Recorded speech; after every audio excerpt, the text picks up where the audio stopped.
Ano sa Ingles ang tayahan?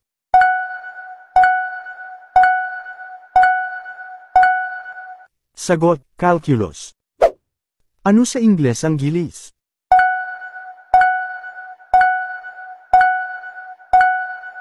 Sagot, hypotenuse. Ano sa Ingles ang panandaan?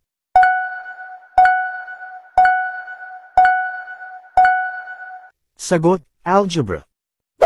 Ano sa Ingles ang talukay?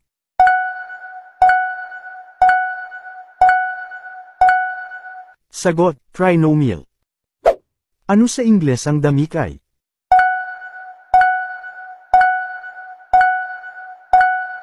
Sagot, polynomial. Ano sa Ingles ang panakda?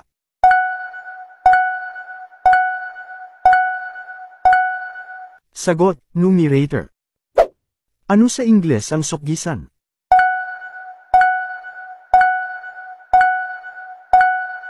Sagot, geometry. Nakatama ba ang beshi ko? Comment mo naman ang score.